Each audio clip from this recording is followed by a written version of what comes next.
साम्राज्यवादियों के बीच में दुनिया के बाजार पर कब्जा के लिए झगड़ा है। जैसे यूरो मुद्रा, जिसका नेतृत्व फ्रांस करता है,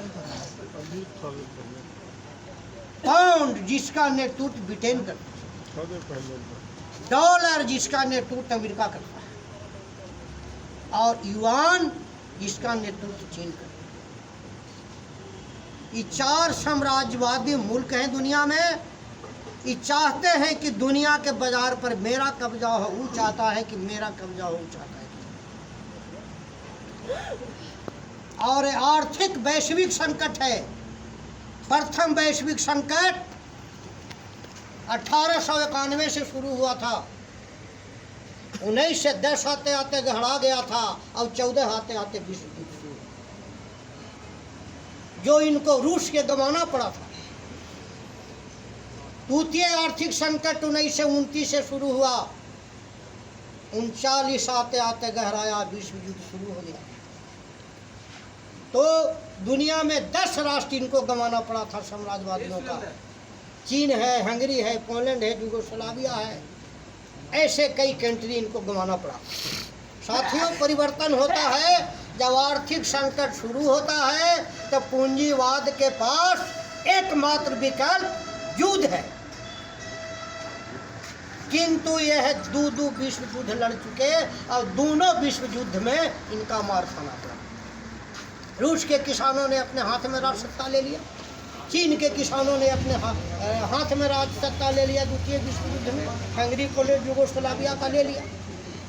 अब अगर तृतीय विश्व युद्ध सीधा सीधी लड़ते हैं तो पूरा दुनिया से जनता साम्राज्यवाद के कफन और दफन के साथ दफना। इसलिए ये क्या किए कि मुखवास लगा दिया और होम जेल में बंद कर दिया है, ताकि सरकार के खिलाफ आवाज नहीं उठावे। और युद्ध लड़ करके ये चाहते हैं कि हम आर्थिक संकट से निजात पाएं। और देखिए, देश के जो राजनेता हैं उनको, जो स्वयं मुंह में मुखवास लगा लिया, या क्या विधानसभा और लोकसभा में जनता का सवाल का उठा सकता है? सोच सकते हैं। जबकि यहाँ जनता का समस्या है, छात्रों का समस्या है। अगर लोकतंत्र है तो लोकतंत्र में सत्ता का मालिक, सार्वभौमिक सत्ता के मालिक जनता होती है। जनप्रतिनिधि उसका बराही होता है। यह पचखमवा लोकतंत्र है। 50 स्तर पर मुखिया, प्रखंड स्तर पर प्रमुख, जिला स्तर पर जिला चेयरमैन, स्टेट स्तर पर चीफ मिनिस्टर, और राष्ट्र स्तर पर प्रधान। किंतु वह अपने को बराही नहीं समझता। और क्या खामियां हैं इसमें? अगर लोकतंत्र है तो समानता का अधिकार है, एक वोट देने का अधिकार एक भंगी भी है, और एक वोट देने का अधिकारी टाटा बिरला। किंतु बहुलता किसकी है? किसानों का है, मजदूरों का है।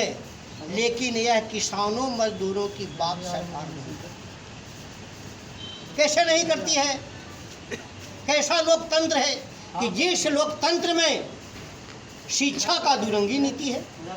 हमने सवाल उठाया है, आंदोलन चलाया है कि शिक्षा के दुरंगी नीति के समाप्त करके सबों के लिए एक समान सर्वयुक्त उन्नत शिक्षा निःशुल्क व्यवस्था करो,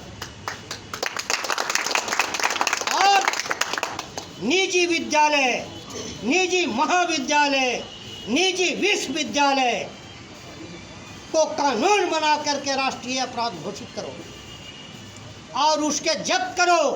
उसमें कार्यरत जो शिक्षक हैं, कर्मचारी हैं, से उसमें रहे, लेकिन उसको सरकारीकरण करो, ताकि किसान का बेटा, मजदूर का बेटा, एक भंगी का बेटा हो या राजा का बेटा हो, एक चटाई पर बैठ के पढ़ सके। यह हमारी मांग है। दूसरा है इसी तरह के चिकित्सा। अगर सरकारी चिकित्सालय है, हॉस्पिटल है, बिहार का हॉस्पिटल सबसे बड़ा PMCH है, तब पारस हॉस्पिटल जैसे निजी हॉस्पिटल के क्या जरूरत है? आज वह सरकारी हॉस्पिटल में काम नहीं करता, वह जाके प्राइवेट हॉस्पिटल में काम करता है। केवल यहाँ जो है कि दस्तखत बना के, हाजिरी बना के चला। पैसा नहीं है गरीबों के पास, किसानों के पास, मजदूरों के पास, कि समय पर उचित इलाज हो सके।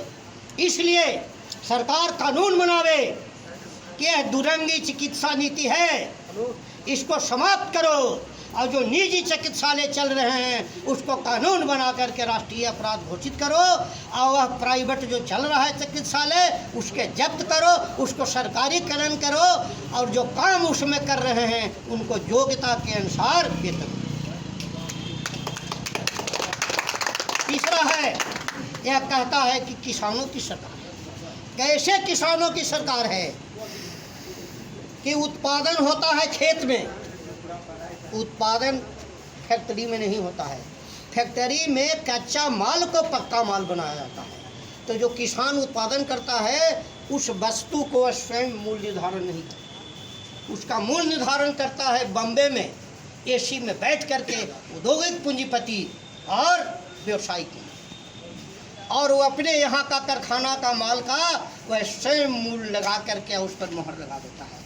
ये बाजार जो है यह आवारा है, यह सरकार और जनता के नियंत्रण में होना चाहिए, यह हमारी मांग है। लेकिन कैसी 72-73 इनकलाब जिंदाबाद जिंदाबाद जिंदाबाद चंदा राजा जिंदाबाद जिंदाबाद जिंदाबाद चंदा राजा जिंदाबाद जिंदाबाद जिंदाबाद। गरीबों का नेता कैसा हो, रामचंद्र राजा जैसा हो, किसानों का नेता कैसा हो, रामचंद्र राजा जैसा हो। इनकलाब जिंदाबाद जिंदाबाद जिंदाबाद। मजदूरों का नेता कैसा हो, रामचंद्र राजा जैसा हो। इनकलाब जिंदाबाद जिंदाबाद जिंदाबाद रामचंद्र राजा जिंदाबाद जिंदाबाद जिंदाबाद। साथियों, यह सवाल आपके बीच में जो भी उम्मीदवार जाएं उनसे कीजिए कि क्या विधानसभा में सवाल उठावेंगे।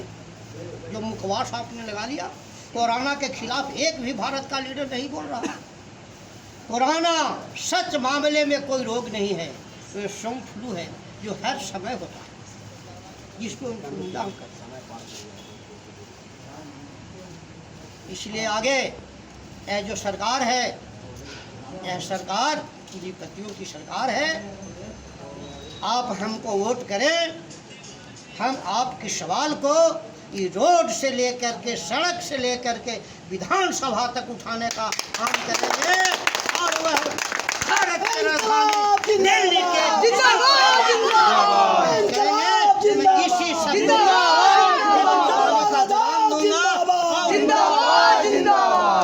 सलाम।